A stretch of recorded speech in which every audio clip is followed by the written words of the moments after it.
and make them feel at ease. If she saw a homeless person on the street, she would often go home and get them food, refusing to turn the other way when she saw someone in need. She was a stay-at-home mother, and her husband Peter worked as a businessman. Lydia described her little brother as handsome, funny and clever, saying he was very personable and everybody made friends with him. He could make friends in an empty room, she said. Pierce and Tracy were passionate about films and loved nothing more than watching them together, especially the Carry On films. The family were huge dog lovers and adopted a greyhound called Mandy from a local trust. In March 2016, Tracy went to the supermarket to do her weekly shop. As she was coming out, she noticed a 23-year-old man called Aaron Barley sleeping in a cardboard box outside. Seeing him struggling and cold moved her greatly, and in that moment, she knew she wanted to help him. She decided to take him back to their house on Greyhound Lane, and he had dinner with them. Tracy was keen to get him back on his feet and would offer him support in any way she could. She drove him to the council offices, and with their help, he was able to find new accommodation in a hostel. Every day, Tracy would make sure he had breakfast and dinner, also ensuring he had a hot meal every day. This stability and support was something he hadn't experienced much of, as Aaron Barley's life had been troubled and chaotic from the get-go. He had been born in 1993 out of an incestuous relationship between an uncle and niece, who shared a 19-year age gap. His mother worked in a factory, and his father was a publican. His family was both disjointed and large. By the age of 6, he had been orphaned. His father had succumbed to cancer when he was just 4, and 2 years later, his mother suffered a fatal heart attack. He would spend his childhood in care, various foster homes, and with different family members. He had suffered physical and sexual abuse too. When he was 13 years old, he was at the centre of a missing persons investigation, and his image was circulated after he went missing with 2 other boys in Bromsgrove. He was later found and returned to the care system. As he aged out of the system, he began sleeping on the street. He abused various substances and struggled with an alcohol addiction too. But now it looked like his life was finally starting to turn around. He appeared grateful for the help and support he had been given, and the Wilkinsons were determined to get him back on his feet. One night, whilst having dinner with the family, Aaron said to them, "I just need somebody to give me a chance. I need somebody to give me a lucky break." Tracy had battled an alcohol addiction and volunteered at the rehab centre that had helped her. She knew all too well just how debilitating addiction could be, and she wanted to do everything she could to help him. Peter decided to give him a job as a labourer in one of his businesses in Newport. For the next 5 months, it seemed to be working out well. Aaron had a stable income, a roof over his head, and a family that really cared for him. But it would soon fall apart. In September, Aaron said that he had relapsed and was taking drugs again, as his mother had recently died, something that was not true. As he was no longer sober and hadn't been turning up to work, and had also been showing aggressive behaviour towards managers, Peter decided to let him go from his job. It ended amicably, and the family lost contact with him. But just a couple of months later, Peter found him sleeping in the family's driveway. He was covered in bruises, and it appeared he had been assaulted. The Wilkinsons decided to help him once more. They found him accommodation, and he earned money by doing odd jobs for them. He spent Christmas Day with the family and gave Tracy a card, addressing it to "the mother I never had." When the new year rolled around, he had a new flat in Brierley Hill and was in full-time employment. He would visit the Wilkinsons a couple of times a week for dinner, and things appeared to be on the up for him. However, his job as a furniture polisher would soon end as he was fired, and he would later lose his accommodation too. The Wilkinson family let him stay in their house on Greyhound Lane for 2 weeks until he found somewhere new to live.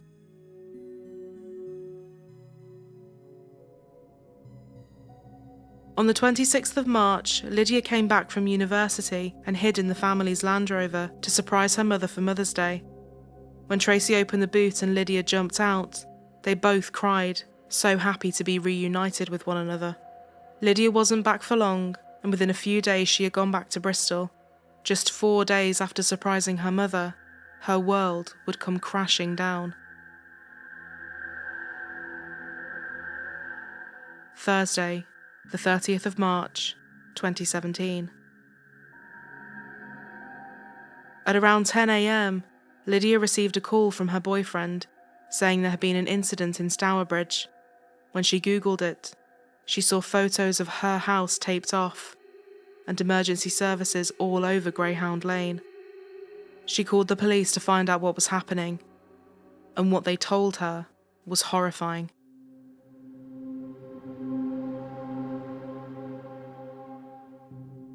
At 7 a.m. that morning, Peter had taken their greyhound Mandy for a walk, just like he always did, and left his wife and son at home.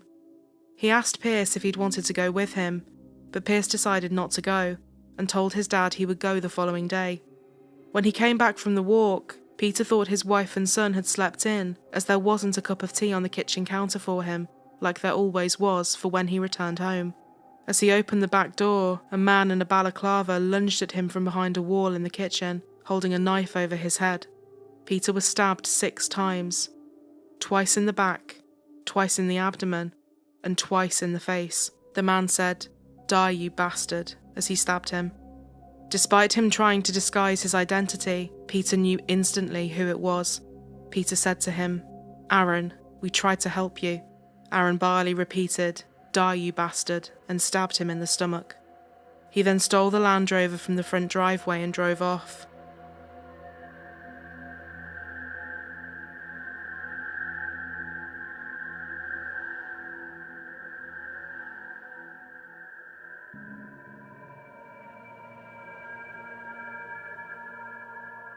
Peter called 999 before staggering out into the garden, where he collapsed onto a chair.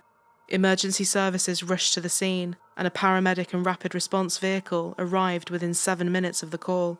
2 ambulances were also dispatched alongside 2 air ambulance helicopters, with critical care doctors and paramedics en route to assist too.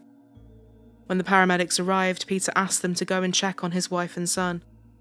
When the paramedic came out, Peter heard him say, "1 dead, 1 in cardiac arrest." Peter was taken to the Queen Elizabeth Hospital in Birmingham to be treated for his life-threatening injuries. As more emergency services arrived, they were confronted with a dreadful scene inside. Tracy had been stabbed at least 17 times and was found naked on her bedroom floor after being stabbed through her duvet as she lay in bed. She was pronounced dead at the scene. Her son Pierce had at least 8 stab wounds, one of which was so severe it had nearly divided his spinal cord. He was found on his stomach struggling to breathe after he had tried to crawl along the floor. He was taken to Birmingham Children's Hospital, where medical staff tried tirelessly to save him.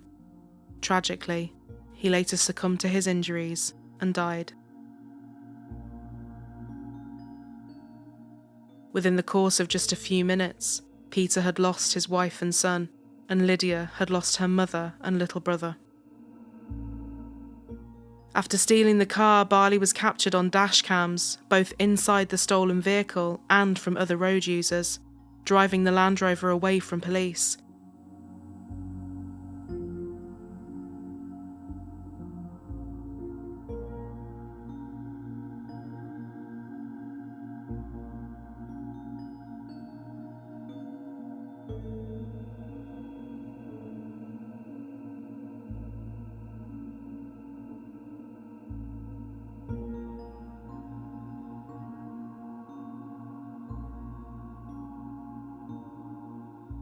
But before long, he crashed.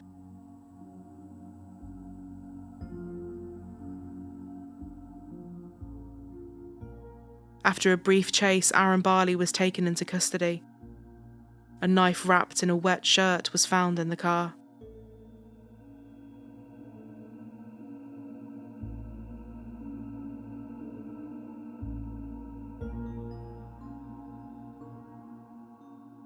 For Lydia, who was in Bristol, the nightmare that was unfolding was impossible to comprehend.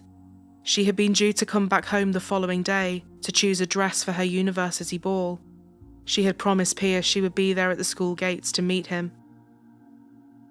As she was driven to Birmingham to be with her father, she said she began thinking that she would have to plan a triple funeral on her own.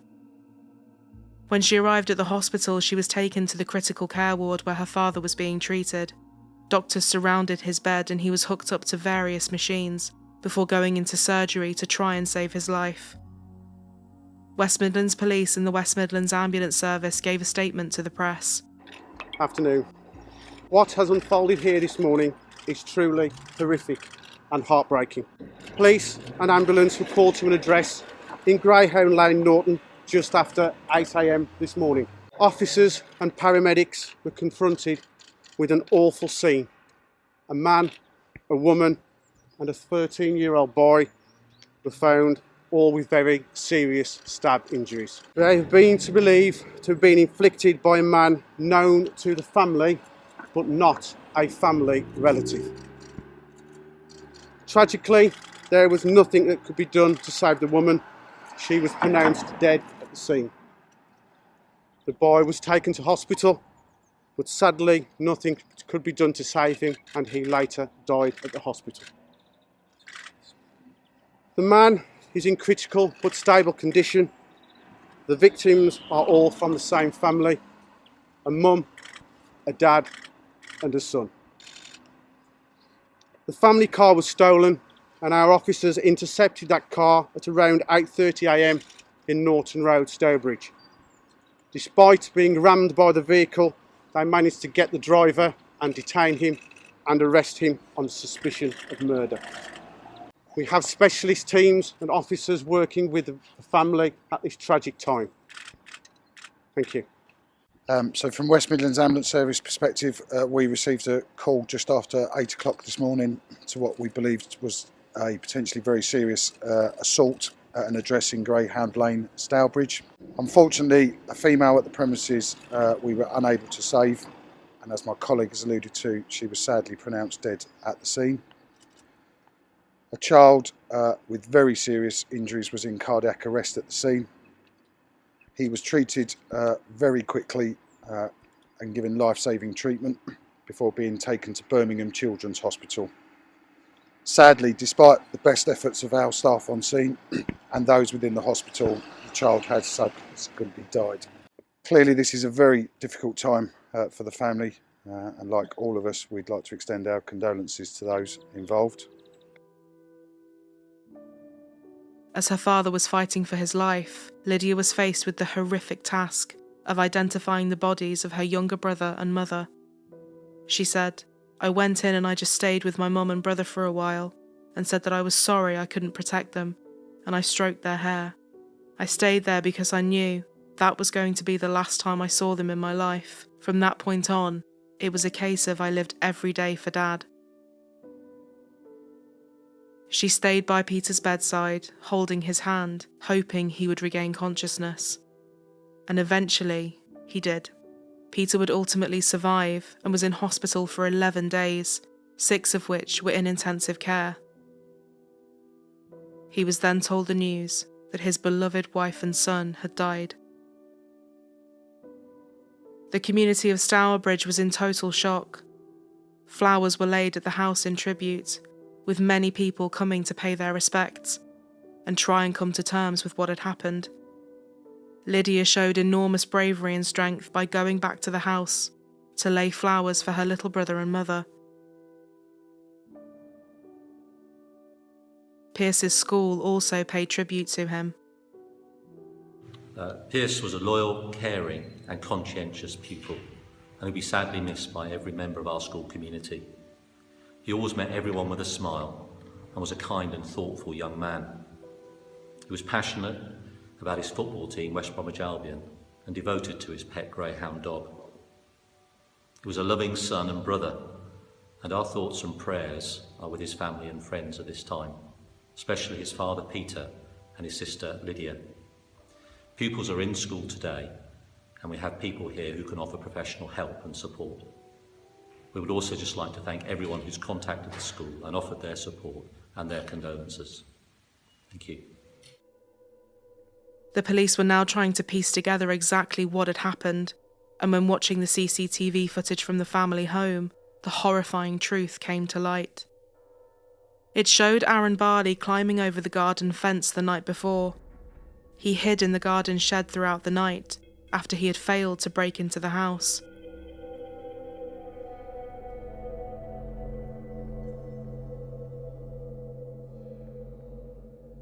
As morning broke, he waited for Peter to leave. CCTV then showed him crawling across the garden, being careful to not be seen.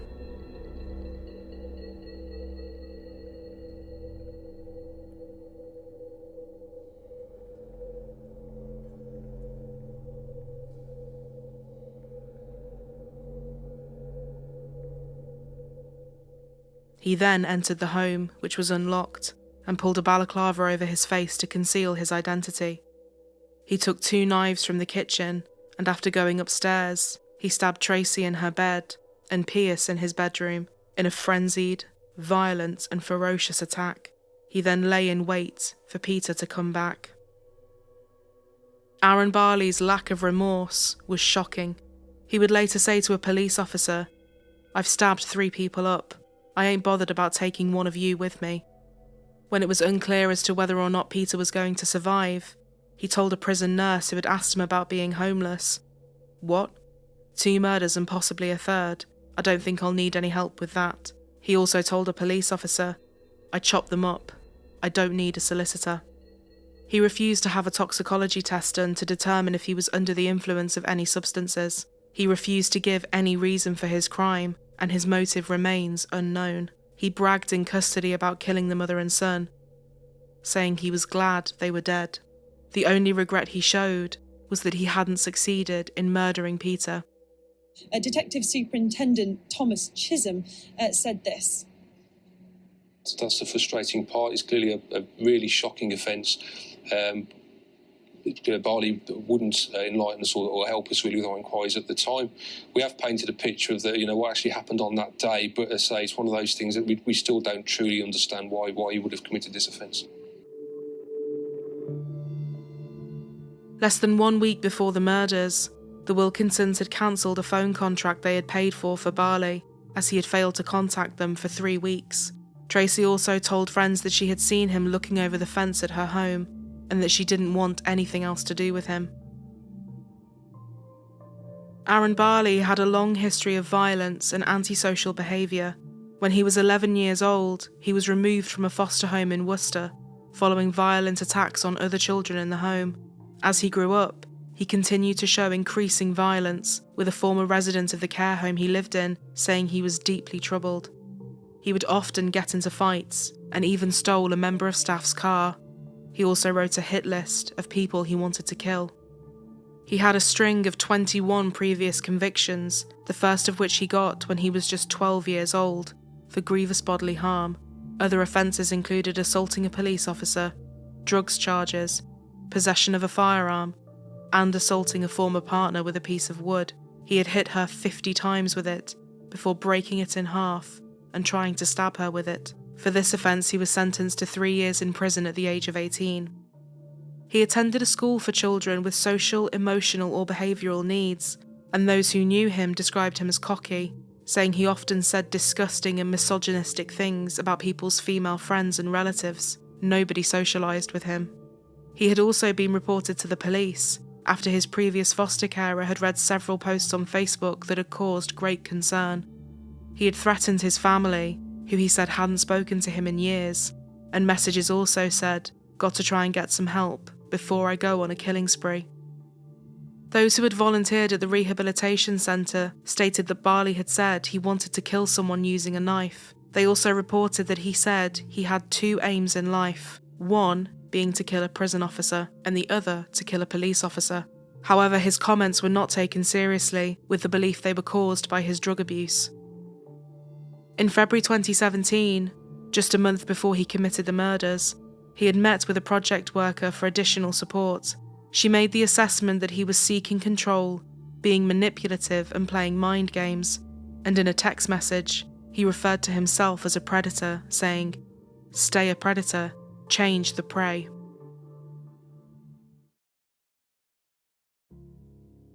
On Wednesday the 7th of June 2017, Pierce and Tracy's funeral service was held at St Mary's Church. Pierce and Tracy shared a coffin, with Pierce's godfather saying in his eulogy, Some of you may be surprised to see just the one coffin, but they are together, inseparable, as they always were in life. Lydia said her brother and mother were as close as a mother and son could be, and shared a true bond of love that could never be broken. Mandy, the family's dog, and other dogs from a rescue centre formed a guard of honour as the coffin was taken into the church. The Kidderminster male voice choir began the service by singing "Can't Help Falling in Love" and ended with Pierce's favourite song, "Hooked on a Feeling." Once again, the courage and bravery of the Wilkinson family was incredible.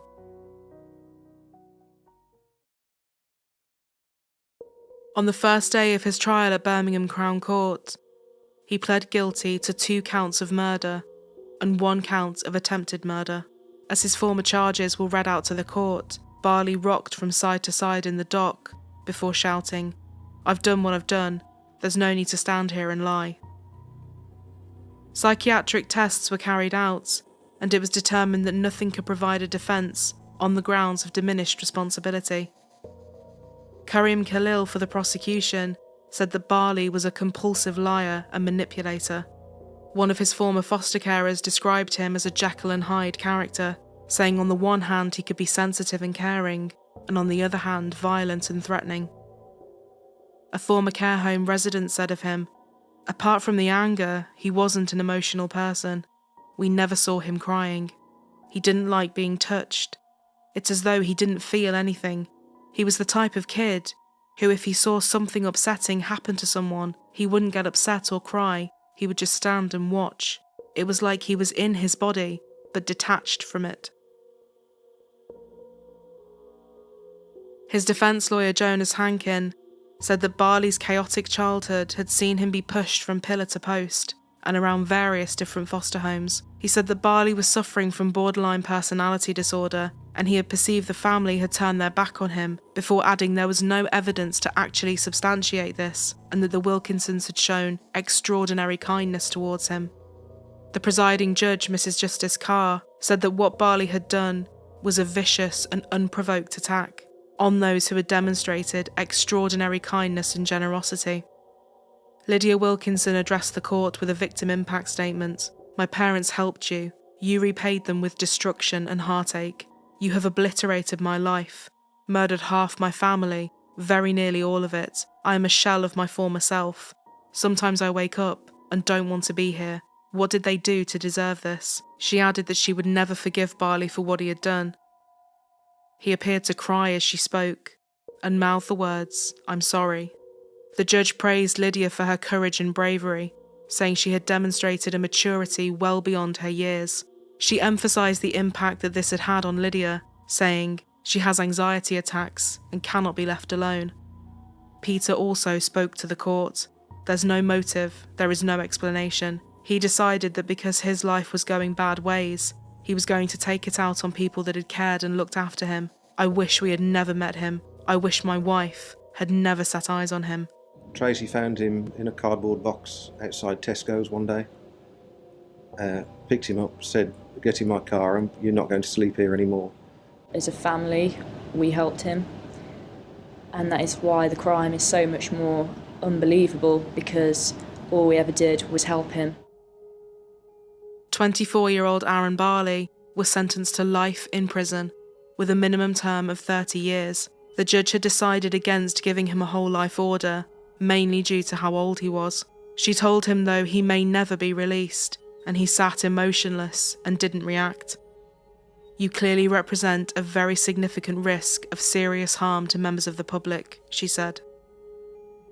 The Solicitor General Robert Buckland appealed for the sentence to be reviewed for being unduly lenient. Lord Justice Holroyd said that the original trial judge, Mrs. Justice Carr, was entitled to conclude that a whole life order was not to be handed down. He did add that the only mitigating factors were his admission and his psychiatric problems, but that also his mental health issues had not stopped him from planning and committing the crime.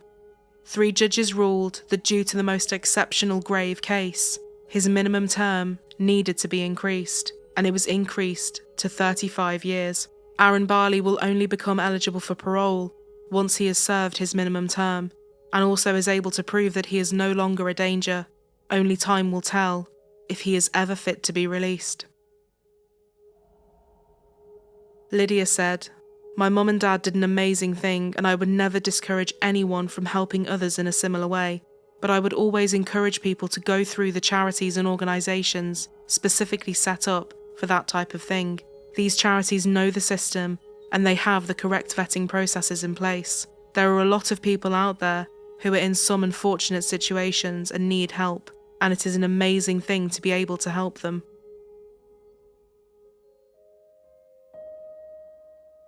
In October, teachers from Pierce's school announced that they were going to run a marathon in his memory. They were going to raise money for the Greyhound Trust, Pierce's favourite charity, which helps to find new homes for greyhounds across the country. His teachers' efforts raised an amazing £3,550. The school was also working with Lydia to commission a commemorative sculpture, working with a local artist. Peter and Lydia moved back to the home on Greyhound Lane, with Peter saying, "It's our home. After taking so much from us, we couldn't possibly have it, that he would take anything else. We love the house. It is very much a family home that we had built and renovated ourselves, and we like being there." They had also received much support from their local priest, who was there to bless every room in the home when they moved back in. The house would later be put up for sale in February 2018.